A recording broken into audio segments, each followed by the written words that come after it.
Captain's Log Supplemental. We have a bee problem. Or rather, whatever Taida Prime calls their bees problem. A colony built their nest in one of our returning shuttlecraft. We found out after Ensign Lee went to perform some routine maintenance and wound up in sickbay covered in purple welts. Turns out the little bugs can even sting through our hazmat suits. Very long, retractable stingers.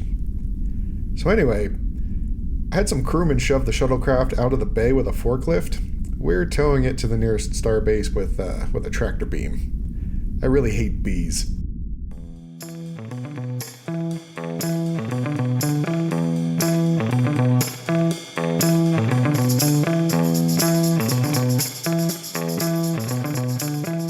Welcome back, everybody, to Captain's Log Supplemental. I am Chris. I am, as always, joined by my friends Stanford. Yeah. And Rob. Hello. I don't know what I did there. It sounded like I was kind of trying to do a hey and a hello at the same time. It did not come out good. Hello. Hey-oh. Yeah. Hello. Hello, dear listeners. So, for those of you who don't know, we are a Star Trek rewatch podcast. We are going through the entire series of Star Trek in chronological order. As always, like to remind everybody, please like and subscribe and rate and all that stuff for the podcast, because we are new and that helps us get going. And if you give us 5-star reviews, we'll of course read it on air, no matter how terrible you are to us. So please tear us a new one and we will read it. Like, about a terrible captain's ranking we did the other day. That's coming out, we are recording these about 4 weeks ahead of time, so that is coming out on Monday. Oh gosh, something to look forward to, everybody. Oh. So this week's episode was Desert Crossing. And we open up with Captain's Log. He doesn't say supplemental, unfortunately. It's just a regular old Captain's Log. Captain Star Log. Captain Star. It was a personal log. I didn't think he said Star Log, did he? I thought it was just Captain's That's right. Log. It was a personal log. Yep. He's kind of talking about how he's looking forward to some shore leave on Risa, doing some diving or something. But then, of course, nobody gets shore leave on the Enterprise. There's a distress call that T'Pol calls in, or rather calls Archer and reminds him, or not reminds him. Man, words are hard today. T'Pol calls him and says they are receiving a distress call, and it's time to alter course. So, unfortunately, good boy Porthos cannot do any beach walkies. Poor Porthos. Yeah. I am so sad that he doesn't get his shore leave. Like, Porthos is the only crew member I care about. So I thought about this earlier. Do you think they just have, pee pads for him to use? I mean, well, now I'm thinking about it. What else would he? Yeah, he'd have a piddle pad. What else would he have? I don't know, man. Does he go in the sonic shower and just, relieve himself and run out? Maybe. That feels like, I know it's a sonic shower. Wait, no, they have water showers. They don't have sonic showers. Oh, you're right. That's true. Yeah, they do have water showers still. Although I will say the sonic shower concept, I don't really get.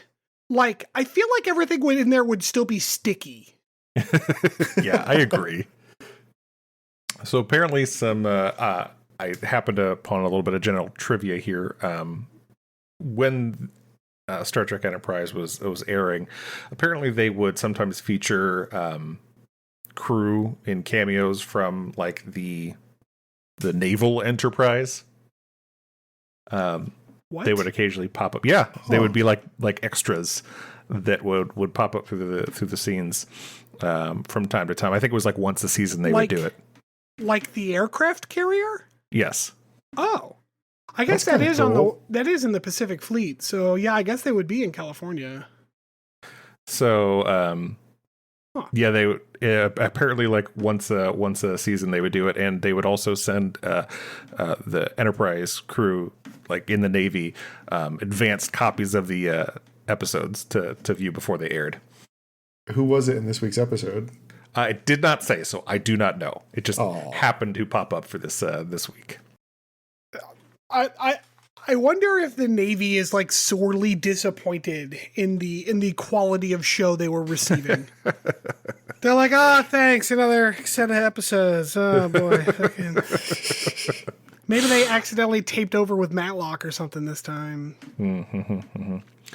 So we straight cut to a guest on board. We skipped the whole, answering the distress call and meeting the guy, just walking through the hallways with Archer.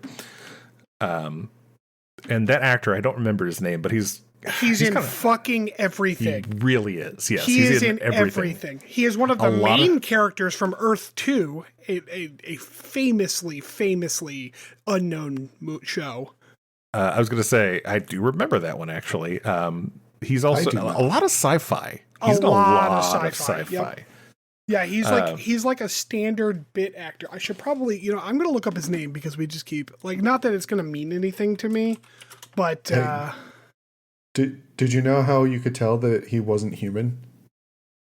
His little chin tattoo? Yep, chin tattoos. They didn't even bother with them with creating some type of obsequious, nose ridge or forehead slope. He's just he's the kind of actor though that you can't cover him up because everyone will recognize him. So it's not only his voice, which is very distinctive, but also he has a very distinctive face as well. Yes. Did you find the name? I'm working on it. I'm trying to remember what other shows and movies he is in. All of them. He is in all of them. Clancy Brown. Clancy. I did not know his name, but now that I've heard it, yeah, that tracks. He does look like a Clancy Brown. Oh man, he's been in so many things. Oh, that's right. He was in Shawshank Redemption. He was the captain of the guard. Yep, that's right. Yep. Oh, that's right. He was in Starship Troopers. Yeah. Yeah, he was like a sergeant or something, right? Yeah, Sergeant Zim. Yeah. I have opinions on that movie that most people disagree with. What? Okay, hit me.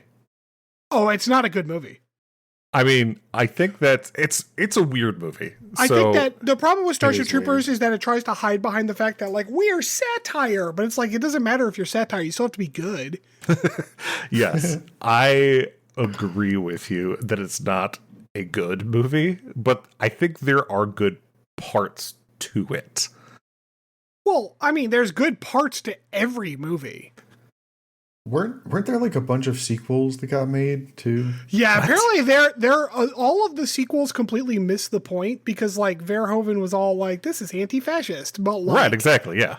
The sequels are just standard action flicks. Nice. Oof. Jesus Christ, I can't scroll through and find anything useful in this guy's IMDb because it is so full. Yeah. He's also a voice actor, apparently, which I did not know. Oh, yeah. He's done tons of voice acting. He's just Gargoyles. He's been in everything. He was in Recess. Oh, man.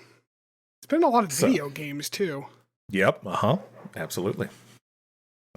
He's in everything. He's literally in everything. Yeah, and I really like him. He's a good actor. Yes. His range is okay, but inside that range, he does a really good job. Yes. He's not Brian Cox. He does not have a huge, unbelievable range. But there's a reason really he's in everything. Yeah, because people know what he is, and he's good at what he does. Yeah. He's almost like a slightly different William H. Macy. Yeah, that's fair. So anyway, old Clancy Brown is on board. his character in this show was so good. I loved everything he said the entire time. It was good. Yes, I enjoyed him immensely. For a change of pace, this is a first contact that is going quite well right off the bat. They're all having munchies, of course. He thanks them for saving him from I forget what the issue was with the ship, but some techno-babble nonsense. And he invites them back to their planet to, have a little party. Sample their hospitality. Archer's like, if I don't get this crew to rise, I'm going to have a mutiny on my hands, which is the lamest joke anyone does. I hate that joke. But It's then so this guy's like, I should warn you, Captain, I'm very easily offended. Which I'm like, yes. Oh my God, this guy's amazing. So after he is strong-armed by, what was his name? Zabral. Yep. After Archer is strong-armed by Zabral to come down and sample their hospitality, Archer in turn strong-arms Trip into doing the same. He's guilts him left and right. Yeah. Trip doesn't like the desert, apparently. Yeah. Not at all, apparently. Yep, it does not enjoy the desert. And they're on their way down, and Archer makes it's a dry heat joke to her. I was waiting for Trip to be like, I hate sand. Awful. It gets everywhere. Coarse. Coarse. That's right. Killed all of them. The shirtless lacrosse players. Whip player. Anyway, so they land on the desert planet. We see some sheep, goats, or something. They're instantaneously in Mos Eisley. Like, yep. Mm-hmm. God, I hate that song.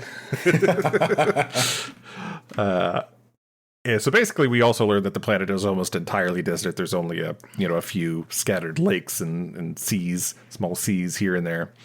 So it's dune basically, right? Mm-hmm. And they've got Trip and Archer wearing their official Starfleet desert uniforms. Mm-hmm. Yellow desert. Yep. I wouldn't say camo because there wasn't any pattern to it. But it's just kind of like sand colored tan sweatshirts. Yeah, right.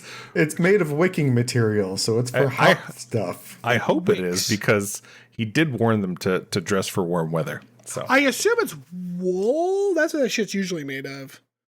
Seriously?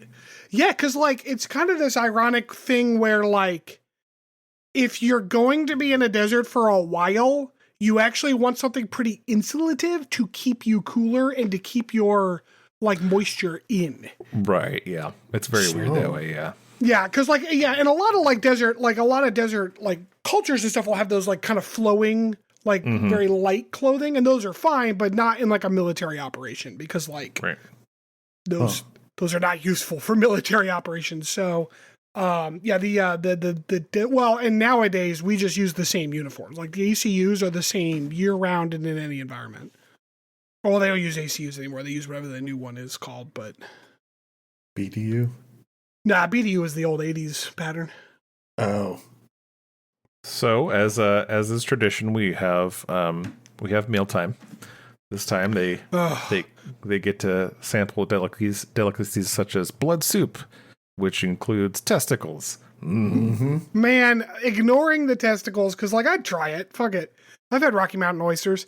That entire spread looked fucking incredible. It really did, honestly. That's what I was thinking when I saw that. It was clearly Moroccan inspired. There was a lot of stews and flatbreads and stuff. And oh my God, I love Moroccan food.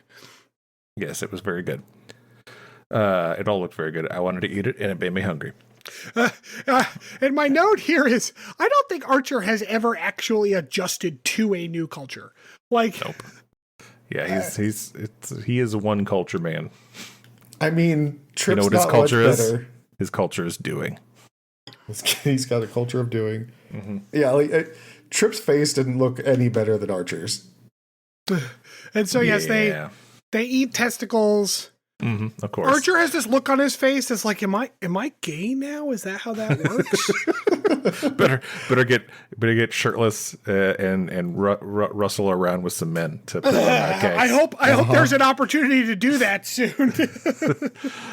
We do get a little bit of foreshadowing in this scene as well, because Zabral says, take this tapestry. Oh, no, it's too big. Here, have the sculpture. It was made by a Suleiman. Nudge, nudge, wink, wink. You know something about those, don't you?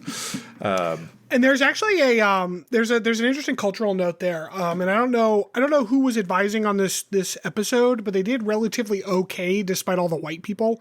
But you're gonna ruin my deep dive. But actually, in a lot of Arabic cultures, Arabic and North African, admiring a decorative element of a home is often like a like invitation to receive that item. So like that was actually that little exchange there was actually pretty well done. That's interesting. Yeah, I learned that in Arabic class in college. Mm-hmm. So, as I had mentioned before, we follow up our meal with some shirtless beach volleyball. I mean, space lacrosse, I guess. It's Tuscara. It's sand lacrosse. My notes here are Tuscara is sand lacrosse. Got it. Oh, there go the shirts. Yep. It must be played shirtless. How else could Scott Bakula show off his undersweater? Did he I was just going to say, who directed this episode? Was it Scott Bakula? Because that would be funny. I don't know. I didn't look. He's so hairy. He looked less hairy this time than when he fell in the shower. I don't know. I said there was like a side profile shot of him while he had his shirt off, and it was like his hair came off like 3 inches from his chest. Oh, maybe it was just like lightened up in the sun or something. 3 inches, Jesus. It was a lot. So while the shirtless man lacrosse is happening, Enterprise is hailed by a city on the other side of the desert. And they say, "You guys are good as gone. They're terrorists." From the desert. Okay. Meanwhile, we quickly shoot back to not just shirtless sand lacrosse, shirtless slow-mo sand lacrosse. My note here is more slow-mo on Trip and less on Archer, please. Yeah. So that also was falling in sand without a shirt on. Fucking hurts. It is not good. Yeah, it's real bad. It is not great. Very chafy. It's coarse. Gets everywhere. Very abrasive. Quickly after that, Paul lets Archer know that Zabral and his men may be terrorists, and they make up some terrible excuses to quickly leave. Zabral, of course, sniffs it out immediately and kind of asks Archer and Trip to kind of hear him out. To Paul's like, they're terrorists, and he's like, maybe I'm wrong, but they don't seem like terrorists to me. And I was like, you're often wrong, so like probably. Probably. So we go to a little hut meeting. Zabral's discussing his world's history and his reasons for their admittedly terrorist actions. He pretty much says, they weren't listening to us in our protests, so we had to step it up, which I mean is that's usually how it ends up working. If the minority is being oppressed enough, and usually it's some type of minority, if nothing changes from protest and legal means, they often resort to other means, and that seems to be the case. Yes. Yeah. Rise up. It was a straight up caste system. Yes. Mm-hmm. Mm-hmm. Yes, and they talked about how the caste system, quote unquote, was abolished, but then nothing really changed if all the same people were in power. So right, it's like when apartheid got struck down and like Nelson Mandela was president, but then like white people still got a lot of privileges that black people generally didn't get in South Africa. Right. Zabral is like this whole time talking about all the wonderful things he'd heard about Archer, and obviously he must have heard about a different Archer because none of them are accurate. He's like, you're a man of great integrity. Nope. They said you'd be humble. Not at all. Nope. Not at all. Nope. I love that the rumors came from a Suliban who was clearly he bravehearted the shit out of Archer. Yeah, and for some context too, like this episode happened before we went to Iraq for the second Desert Storm. So like there is some actual kind of interesting foreshadowing for how that war kind of went, because like just the way they're talking about how like So-and-so's hiding in the desert and how they're attacking and this, that, and the other thing. Like, it was actually like, oh, this is Desert Storm stuff. But like, no, this episode happened like a couple years before Desert Storm happened. When did this originally air? Was this post 9/11? 2002. The entire show started the week after 9/11. Okay. So this was like April or March of 2002. Okay. So where was I? So he's trying to convince them to help him, but they get interrupted by the other, faction or government or whatever starts bombing them, and Zabral quickly shoves them in a hole in the in the floor, and they have to go do some fighting. Trip says, he's not at all interested in Zabral's proposal. Ultra thinks Zabral won't accept a no. Shortly thereafter, a bomb hits their shelter or whatever, and they skedaddle. They run to the shuttle, but they just take some stuff from it. They don't use the shuttle. No. They the don't use not, the shuttle. No. They haven't had their parking validated, so they can't actually take off yet until they get that done. But Zabral booked it, so he couldn't validate their parking. Like he couldn't stamp their card, so they can't take off yet. The better option is to wander 30 kilometers. No. They decide that the better option is to go into the shuttle and take way too little water. Yeah, like they've got to have more field rations than for just two people in there. They have two future-y fancy canteens, which are basically just like bags of water. Fucking Capri Suns. Yeah. Like it looks like they took the water bag out of a Camelback and was like, "Yep, we're just gonna walk across good the enough. desert Yeah, with this." we'll just yeah. Like I get they had the manufactured reason of Zabral saying, "Oh, you'd be an easy target in the shuttle." I feel like that is immediately invalidated at the end of the episode. Yeah, when the shuttle just comes and saves them during a firefight. But what do I know? We have to have that manufactured reason to wander through the desert. So the middle gets bombed. They run away. The ship that was bombing though looked cool as hell. I didn't actually pay attention too much to it. Well, I don't think you saw it. Like it looked like field artillery. Like they kept saying that they were getting like shelled by ships. It flew over once and it looked. Yeah. Okay. Yeah, that's right. It did. They had the one flyover where they hid in the sand from it. Yes, that was it. Yep. Yeah. So T'Pol's like, "Where's my mans?" And then the government's like, "Don't send anybody down, or we'll shoot at them." Sorry, I'm shuffling through my notes here. We cut back to wandering through the desert. Why not just take the shuttle? That's so stupid. It's hard to read these notes because every other bullet point is why didn't they do this? They're idiots. So it's easy to lose your place. Yeah, so they're in turn, instead of taking the shuttle, they're now trying to find this uninhabited, camp or whatever. It's like 30 really kilometers east of the base. I didn't understand the plan because Archer's like, we're going to this building that he saw on his way in, but why? Because it has a roof, I guess. It's shelter. I guess. Yeah, we already talked. They should have just taken the shuttle. But anyway, this is where we're at. Trip wants some cherry snow cones, which sound delicious, by the way. They, of course, hear the ship coming, and we get the flyover of the cool ship. They hide in the sand, and it's coarse and gets everywhere. Malcolm puts forth some plan that T'Pol immediately shoots down because it's going to, instigate with the other, government or whatever. To penetrate this dispersion field. We get a little back and forth with Hoshi and T'Pol about first contact protocols, and he's going to have to come up with some, because why wouldn't we have done this already? Yeah. Why is that Archer's responsibility though? Because Archer's the doer. He's the only doer in this sector of the galaxy. To be fair, he is a doer. He's not a planner. But also, how did they not have this I know we've asked this question a couple of times. How are there not already protocols set up for this? That's an excellent question, especially considering that the Vulcans clearly already have protocols. Right. Yeah. Mm-hmm.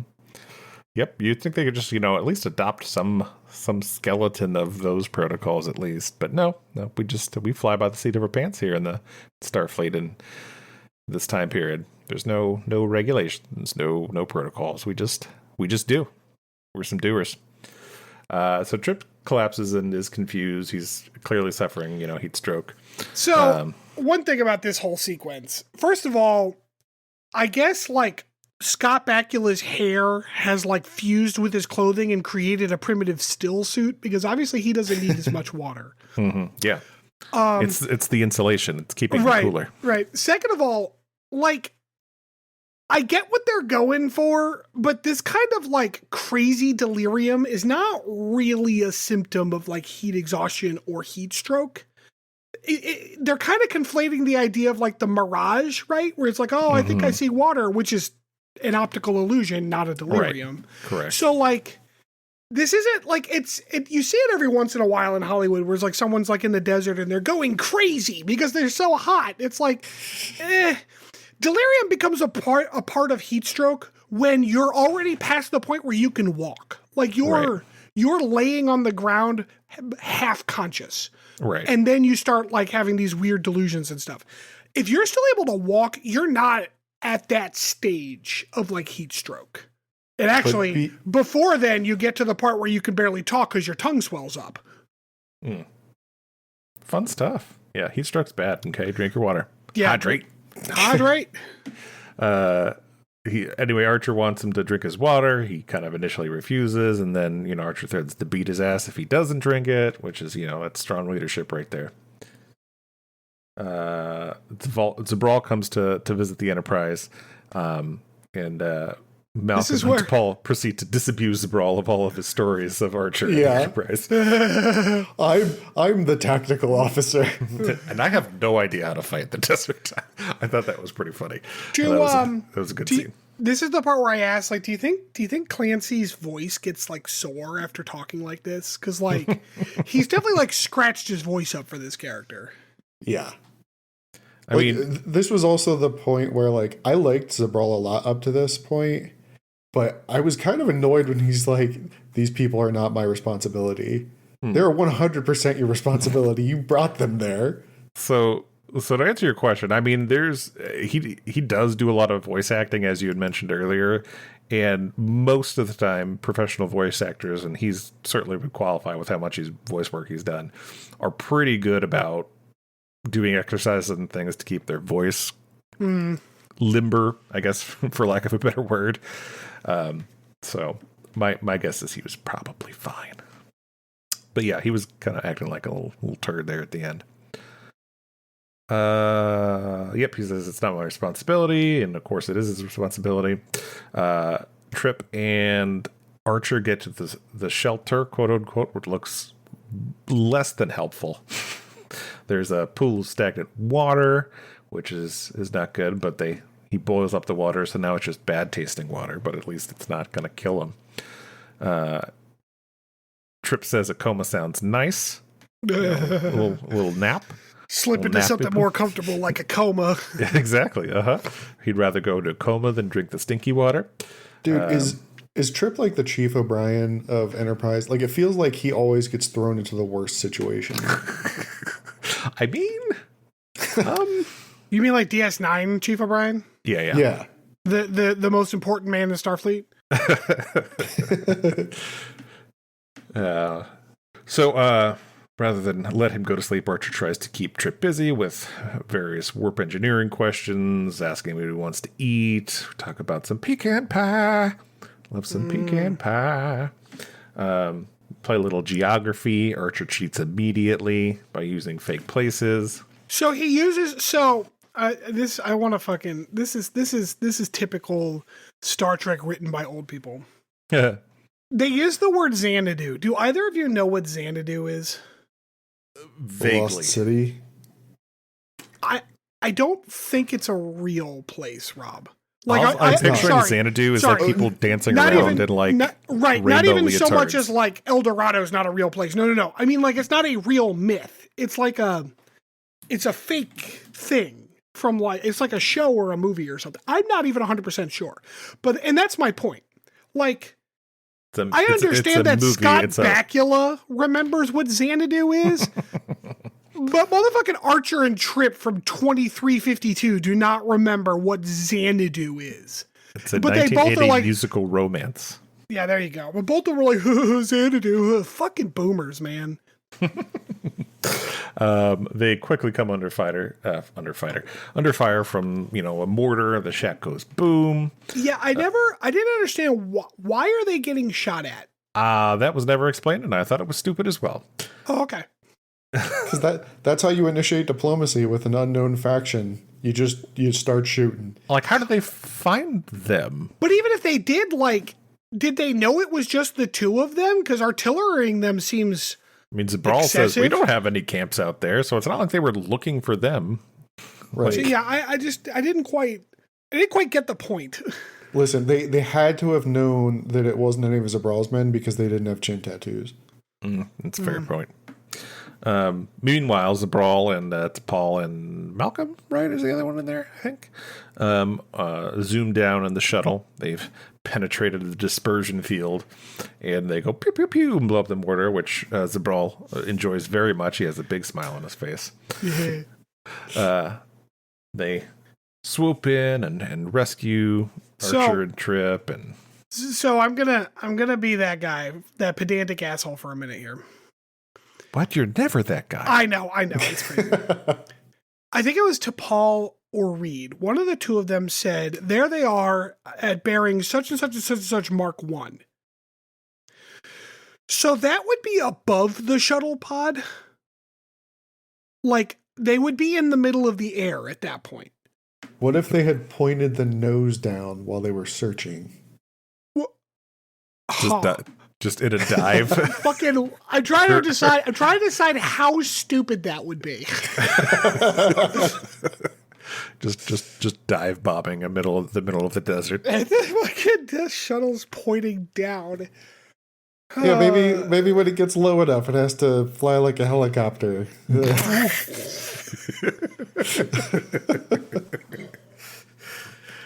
My mistake. I apologize. I fully retract. Yeah. Perfectly explained. Okay. Archer says he wouldn't help Zabral anyway, even if he was everything that he had described him to be, but maybe his cause was worth fighting for. Okay. So I have to ask, because I know you guys have seen this already. Do we ever come back here? No. I don't remember ever coming back to this. Nope.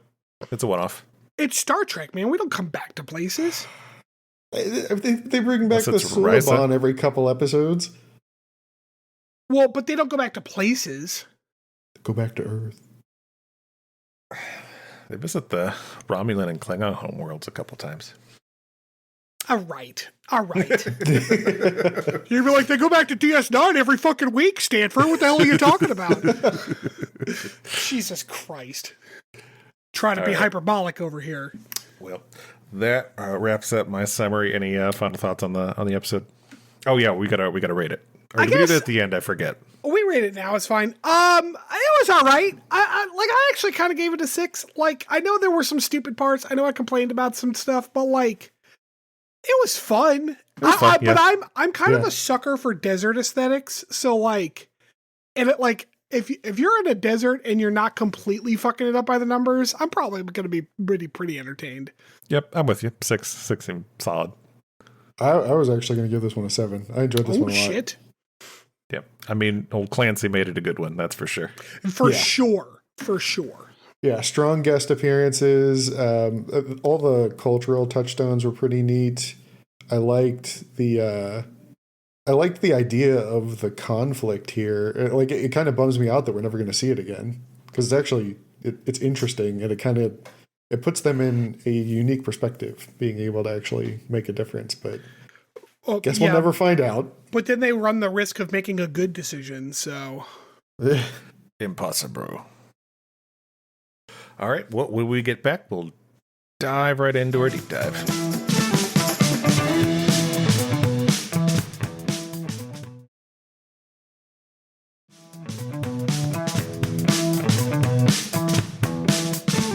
All right, welcome back, everybody. So for our deep dive today, I wanted to kind of just talk about deserts and their people in the Star Trek universe.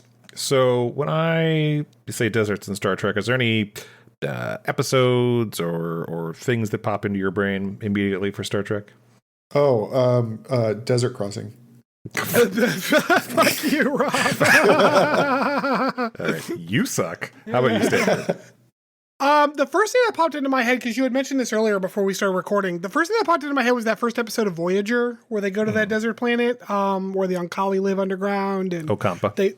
excuse me, the Oncampa. And they find Neelix and they deal with the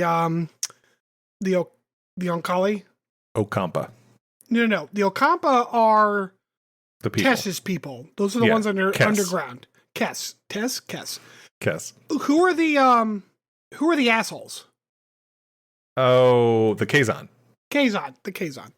And they meet the Kazon and stuff. So that's the first thing that popped in my head. The second thing that popped into my head was, are the Vulcans a desert people? I know their planet's pretty arid. Okay, yes, I didn't know if it was considered a desert. Vulcan is primarily a desert planet. It's probably the most famous quote unquote desert world of in Star Trek. After this episode and kind of digging into, I did start here for this deep dive, but as I looked into kind of the Memory Alpha page on deserts and kind of clicking through stuff and looking at it, I'm like, so the people we find on desert planets in Star Trek, they're pretty white. Mm-hmm. Yeah, she's paper. Which you know how all the famously the like on Earth, all of the cultures that descend from like desert environments are like white Europeans. Yeah. Mm-hmm. Yeah. So yeah, that's and obviously that's been a Hollywood thing in particular, not just for desert stuff, but obviously throughout the industry. What? It's not like they had. Was it Clint Eastwood? No, John Wayne, who played fucking Genghis Khan. Oof. Yes. It's obviously been a problem, but I mean, this isn't that long ago. It's 2002. Right. Like, there's opportunities to you don't even have to make like everybody a person of color. Just one. Just throw them in a little bit. Yeah, throw a couple in there. Yeah, that would have been all right. Just find someone with some melanin in them. just. It was just, as I was looking through it, it was so glaring. Obviously you mentioned the Okampa. They're just, paper white. Now, and because this is the argument that gets made, the Okampa are not a desert people. They lived underground because their planet became a desert thanks to the caretaker. So the caretaker made for them like an underground world. Their world used to be more like Earth. Okay, well, what about our friends from this episode? They're very white. Hey, Clancy's last name is Brown, so clearly counts. Vulcans, although there are some Vulcans of color sprinkled here and there, a lot of white ones too. It's so glaring, and it was just a lot. It's one of those things where, like, it's not only just white, but there is often an appropriation of, like, other cultures, too. Right. Yes. That, like, is very uncomfortable. Mm-hmm. And we kind of praised this episode a little bit for being, correct in its kind of culture, because obviously you had mentioned the food and everything kind of evoked that kind of Moroccan style. It just would have been nice if there were any brown people involved whatsoever. Right. Yeah. Although I think so, like, speaking of desert episodes, I think my favorite thing though is when Neelix gets up to Voyager and he's just like, he's never seen so much water. And so he's like taking a bath, a thing he had never heard of. And he's like got all these glasses of water because the replicator will just make them for him. And he's like, you people are crazy rich. It was cool in this episode when they were talking with Sabral about what Earth was like. And they're like, yeah, we have a bunch of deserts. He's like, do you have any water? And he's, I think it was Trip was like, yeah, Earth is 70% water. Yeah. Yeah, there's and that's that standard, like, in science fiction, planets are all one biome unless it's Earth. Right. Let's see. I want to also just touch on some more well-known kind of deserts in Star Trek. Just because that's initially what I had set out to do. But I thought it was important to touch on what we just talked about. Let's see. There was which of course Vulcan, as we kind of already discussed, is quite a bit of desert. They even have a ritual, like rituals around the deserts. Paul, I don't want to spoil it, I guess, because I don't think we've seen this episode yet, but Paul has some ritual where she goes out to the desert for 10 days at one point to survive. Oh, I don't remember that. Yeah. There's another episode in Enterprise where Shran insults the Vulcans because they think the Vulcans think the desert teaches men the meaning of endurance, but it's ice that forged real strength. Because it's an ice world for where the Andorians come from. And actually, I like, that's a good question. Like, which is a tougher environment? I'm pretty sure the desert is generally considered to be an easier environment than like the Arctic, because it is easier to find food. Right. Yeah. Things grow there, even if they're not as abundant. Right. There is a more robust ecosystem there, even if it is different and sparse. Mm-hmm.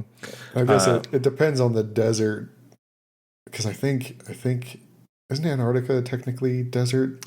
Parts of it are, But yeah. like normally you would have to worry much more about your body temperature if it's like sub-zero than you would in a desert, because like at least you could cover yourself. Right. Plus, the other nice thing about deserts is that they generally don't have animals big enough to kill you. That's true. There are no polar bears in the desert.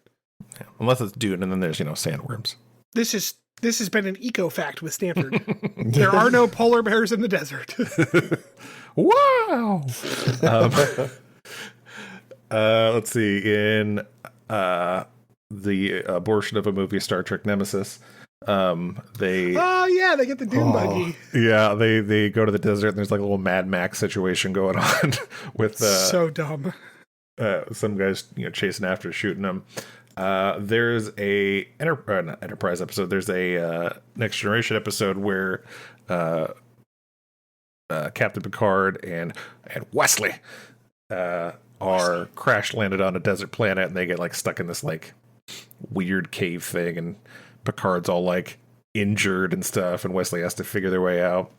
It's Lambda Paz was the name of the planet, apparently. Can I take us on a quick tangent here? Yes, absolutely.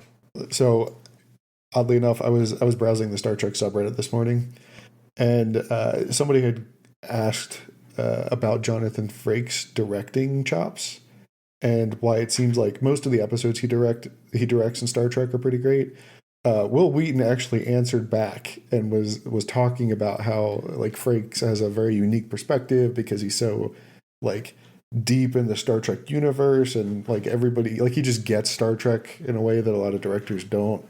But somebody had asked him about like some of his more memorable experiences, and that cave episode with Patrick Stewart was one that he specifically called out and said like Patrick Stewart like helped me like expand his range and really brought him up as an actor during that episode. It was pretty cool. That's Patrick Stewart famously kind of at least in the initial stages of Next Generation, I don't want to say dragged the cast kicking and screaming to be good actors, but like was a heavy influence in kind of upping the acting of the cast, yeah, so to speak. Final Mission is what the name of that episode was, by the way. Yep. Let's see. There was a desert in the second Star Trek movie, Wrath of Khan. Yep. There was the that Botany one. Bay. This is SETI Alpha 5. Mm-hmm. There's a couple. There's another Next Generation episode where Data like crashes or something on a planet, and he's kind of like loses his memory, and once again it's like a desert place. He kind of like does that twice, actually. He loses his memory kind of a lot. It was like when I was watching through TNG, and I'm like, the captain got mind controlled like 4 times in the first like 7 episodes. Like, this seems like a real security risk. Let's see here. There was a couple DS9 episodes that took place in the desert. There's a later one in particular where the Ciscos and Ezridax are wandering through the surface of Tyree looking for stuff with the whatchamacallits, the prophets. Does the Roswell episode count if the desert's on Earth? Absolutely, it does. That's a good call. Yeah. Any other deserty things come to mind for you for Star Trek? There were some desert inspired things like Voyager. They had like the void that they had to travel through where there were no stars and anything. Yeah. And it was like kind of long and drawn out. I think TNG did a void episode too. I could be wrong about that. Long and storied desert history in the Star Trek universe of white people in the desert. Of course. How could I forget of the original series? Kirk fights the Gorn in that desert area. I guess that's a desert. Yeah, because it was filmed in California, so it was probably like a scrub land, right? Yeah, exactly. Yeah. You had to find some saltpeter so you can make that shitty cannon. Right. Well, I think that is where I'll end our deep dive here. And when we come back, we will get into our potpourri section.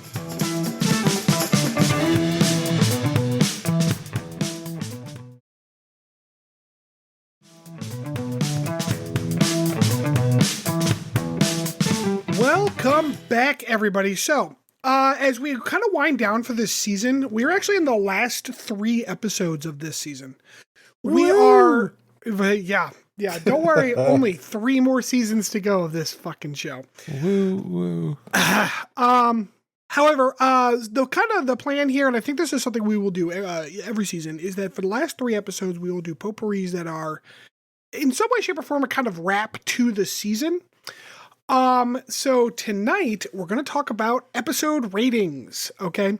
First I want to do some feedback and then we're going to get to the juice. So I have been provided feedback by Chief as well as my wife, producer Mariah. They are suggesting that we cut our rating systems down from 10 to 5. Okay. Where 0 is threshold and 6 is some kind of transcendental episode we've never seen. So 1 through 5 would be our standard ratings. Okay. And those would be like, 5 is, this is fantastic Star Trek. Like you should, if you're going to watch 1 or 2 episodes, watch these episodes. 4 is, this is good. I'm enjoying it. 3 is standard Star Trek, whatever, I can leave or take it. 2 is, this is not great. And 1 is, wow, this is bad. At least it's not threshold. So does that mean threshold is the only episode that will get a 0? Unless when we stumble upon one that also gets a 0, we will have to mark the occasion. But so far, I can't think of one that's quite that bad. I mean, Sub Rosa is very bad. Which one's that? That's Crusher Ghost Sex. Ah, shit. That is a bad one. I think that's what it's called. Oh, man. So, anyways, as my potpourri for the end of the season here, we didn't start actually rating until episode 18. So, we're going to do kind of a little lightning round and get ratings from you two on all of the previous episodes. Wait, Let me bring up my notes then so I can... I think episode 18 was no Archer notes. Ghost Sex. No notes. Okay. No notes. So what we're going to do is I'm going to give you a 1-sentence summary that I'm going to make up right now based on my bad memory of these titles. Oh, God. And then you have to give me a rating based on your memory of that episode. Okay? So, just a quick question. So of the ones we did rate, are you just like dividing the score, aggregate score by 2 and going with that? If we're not taking too long on this segment, I'll just run through them real quick to make sure the division is okay, because some of them are like odd numbers. And so do you want to go up or down? Gotcha. But we will get there when we get there. There are only 7 of those. So okay. We got it. So, without further ado, Broken Bow Part 1 and 2, it is up to you whether you distinguish between the two enough to rate them differently, or you'd just like to rate them as one unit. I'd say rate him as 1. Yeah, I would rate him as 1 too. 1 a unit, not like score of 1. So, 2. Okay. I was going to say 3. Oh, standard Star Trek. All right, number 3, fight or flight. This is where we stumble upon a derelict ship where everyone's getting sucked dry by a weird medical device. 3. Also 3. Strange New World. The crew of the Enterprise goes on a camping trip and it goes awry. Oh, this was the cave. Mm-hmm. I would also say 3 on this one. Standard Star Trek. 3. Yeah. Okay. Wow. Okay. Generous. All right. Unexpected. Nipple trip. Oh, that's a 4. Oh, but yeah, 4. Nicely done. All right. Terra Nova. The Enterprise stumbles across a colony of people who are 60 years old and have forgotten completely how to people. 3. Wow. I think. I don't know. I don't even remember what happens in that episode. That's why I went with 3 mostly. What do you mean forgotten how to people? I don't remember this episode. How do you not remember? It's the people on Alpha Centauri who are like kids and all their parents died, and so now they talk stupid. Oh, like the mud people. Oh, yeah, mud people. I'm gonna give that a 2. Yeah, I'm gonna knock that down to 2. Yeah, there it is. You two do not have to agree on all of them, by the way. Knock that shit off. The Andorian incident. The Enterprise visits a Vulcan monastery. Some Andorians attack, and they don't ever get their souvenir rock. 4. Yeah, 4. Just because Shran's awesome. All right. Breaking the ice. I believe Travis and Reed go down to a comet and have to drill some ice, and it's boring. There was a better plot going on the ship, but I don't remember it. I mean, oh yeah, this is where they get 2? the shuttle stuck. Mostly because it wasn't outright bad, but it was just like nothing was happening. Yeah, also 2. All right, you two. Listen, we have very similar tastes. I haven't heard your ratings on any of these, by the way. Do you want mine? Yes, absolutely. I want yours. Oh, okay. So hold on. So Broken Bow, because I originally did mine out of 10 because I went through them all. So Broken Bow was a 2 under the new system. Fight or Flight, I would give that a 3. Strange New World, I gave a 2. Fuck you people. That one was awful. What? Unexpected, I gave a 4, of course. Terra Nova, I gave a 2. Almost a 1? Almost. Andorian Incident, I gave that one a 3. And then Breaking the Ice, I also gave a 3. Because that, it was all right. It was standard Star Trek. It was a 2 for me. I remember nothing from that episode, so. Sure. All right, episode 9, Civilization. The Enterprise stumbles across a pre-warp civilization, and after determining whether or not they are fuckable, Archer decides to go down to the planet. I remember this one. I like this one. I'm going to give this one a 4. 3 for me. Wow, 4. All right, I gave that one a 2. Ooh, we're run the gamut on that one. Yeah, although I do recall this is actually relatively how we spoke about the episode at the time as well. Yes, I believe that I was the one with the biggest issues with it, and you two were like, it's Star Trek, which you're not wrong. All right, Fortunate Son. The Enterprise stumbles across a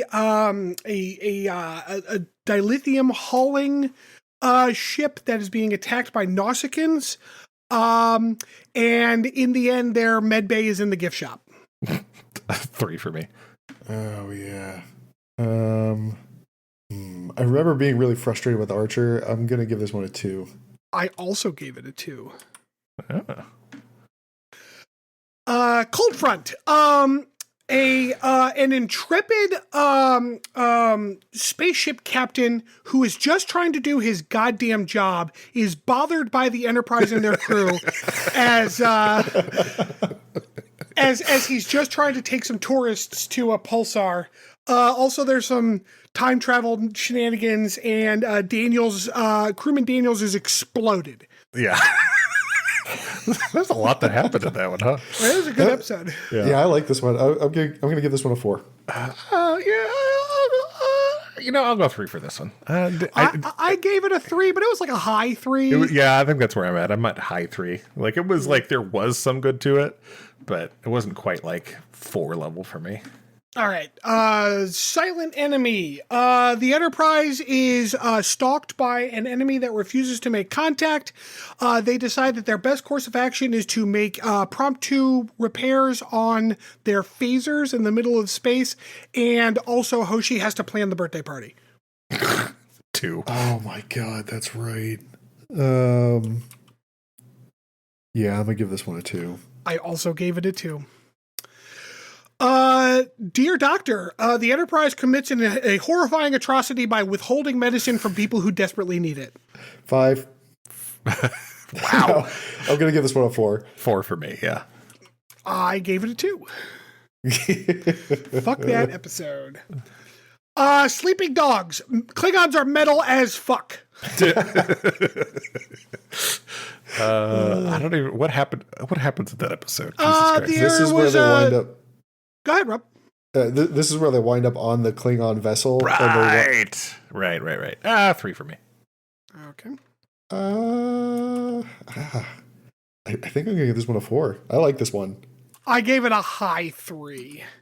It did feel very typical Star Trek, and I found some of the interpersonal stuff to be kind of lame, but the overall episode was fine. Yep.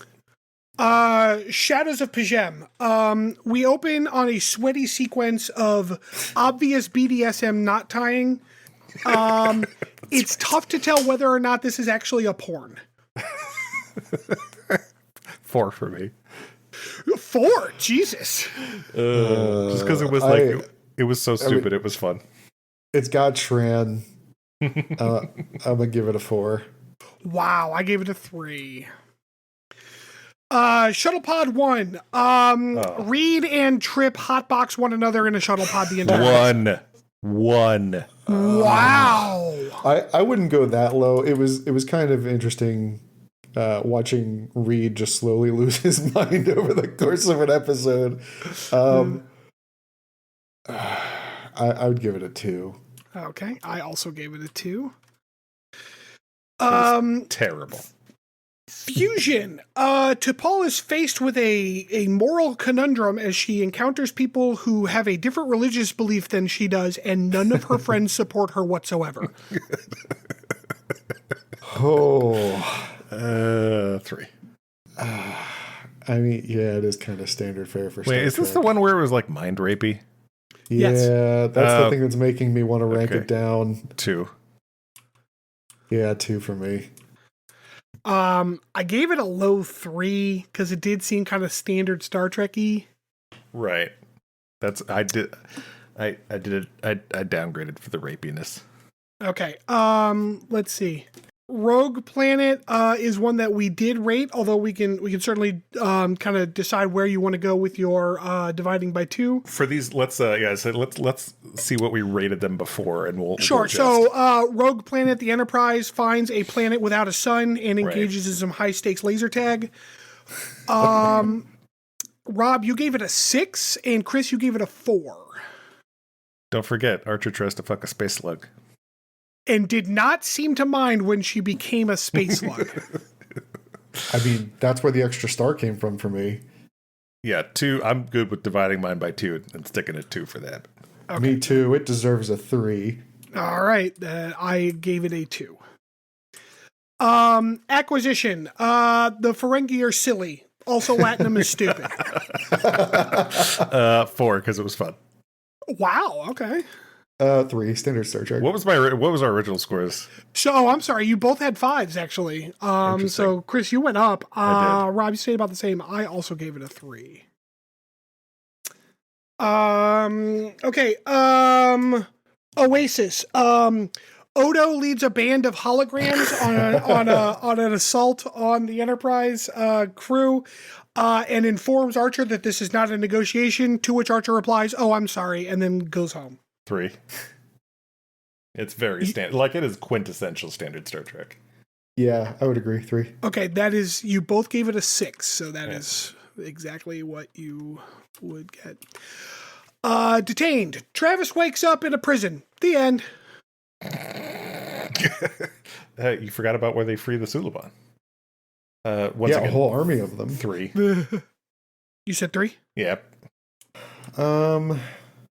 I got to imagine I was in the 3 range, but I kind of want to rank it up now that we got a little bit of a callback. It makes that episode mean a little more. Yeah. This is like your one opportunity to do that.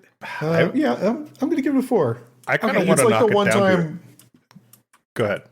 It's like the one time Archer, I felt like, did something, did good. I was gonna say I kind of want to just rank it down one more, just because they like set up something that happens with some of the Suliban, and then the episode just abruptly ends, and you don't know what happens to them at all. I forgot about that. That was frustrating. Are you going to do that, Chris? Fuck it, yeah. Okay, so you both gave it a 5 before, so you both kind of went up and down equally. Okay, Vox Sola. Ew. I liked this episode. The Cobweb episode. Wow, really? Because you ranked it the lowest out of all of us. Yeah, I can't. It was a 4 for me. I can't. Oh, wow. You gave it a 6 before, Chris, so that's up a little bit. Yeah. I'm going to give it a 3. Okay. I gave it a 2. Fallen Hero. A badass Vulcan does not tell anyone the plan, and so therefore it doesn't work very well. What? What happened in this episode? Standard Star Trek. The ambassador It's the diplomat. is the last one. The ambassador is accused of the crime. Right. Yeah, 3. All of us gave it a 7 before. So I would probably give that one a 4. I thought it was pretty good. Oh, wait. I really liked the actress that played her, though. Yeah, she was really good. She's what brought it up for me. Yeah, okay. I'm amending it to 4. Okay. I'll stick with 3. You're goddamn right you will. I can't edit this spreadsheet more than once. All right. And today's Desert Crossing, a bunch of white people play lacrosse, and then Trip gets bombed. 3 is fine. Okay. 3 or 4 there, Rob. Although Clancy, 7. Clancy was fun. I'm going to say 4. I like this one. It was fun. Gave it a 3. Awesome. Just to pat myself on the back there, I ad-libbed all of those right here on the spot. That was fucking awesome. I'm so good at this job. Okay, cool. So, I don't know what we can actually do with this information, but I do have it collated. So, I guess at some point we can make a dumb graph or something. I don't know. Anyways, so that is the end of my potpourri for the season. And just as a personal note, I've really enjoyed doing this podcast this season, so I'm looking forward to firing back up. We are generally going to keep a 4-week delay, so that means that we can actually start planning things for we know when these will actually release, and so therefore we can kind of look ahead and be like, oh, Thanksgiving's coming up. Let's talk about all the times they ate on this show or whatever.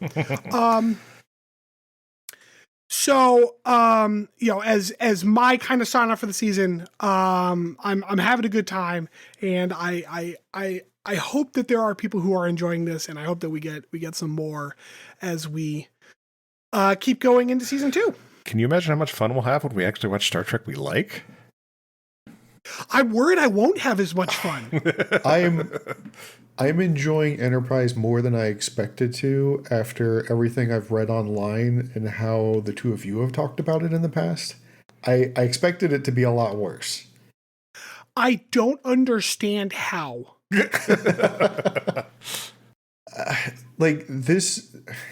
This show is definitely a product of its time, and I'm just taking it as such. I'm not going to compare this to something that I thoroughly enjoy, like Strange New Worlds, say. Yeah, I mean it's rough to get through some of these episodes. Some are genuinely enjoyable, and I haven't watched the series in a while, but I do recall generally thinking that it got better as the show went on. I remember liking 3 and 4, seasons 3 and 4. It reminds me a lot of SG-1. That same late 90s, early 2000s, hey, it's an episodic sci-fi show kind of vibe. Like, we threw in a little camp, I hope you like it, but don't worry, there's fun characters. Like, right. I don't know. I'm taking it as what it is in my mind. I think that's a good way to go about it. So on that note, please do, rate and review this podcast as much as you can, but more importantly, like, tell your friends about us, tell your enemies about us, tell other people to listen to us. Podcasts are mostly spread through word of mouth. So tell people to listen to us, grab their phone from them and just force them to download it. That would be fun. I told you it's okay. Tell them I said it's okay. Yeah. So, we will be back next week. Thank you again, and have a good night, everybody. Bye-bye.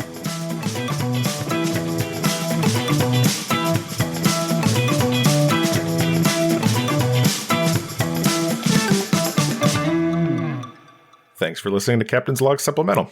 You can follow us on Twitter at PodCLS or send us hate mail at podcls3@gmail.com.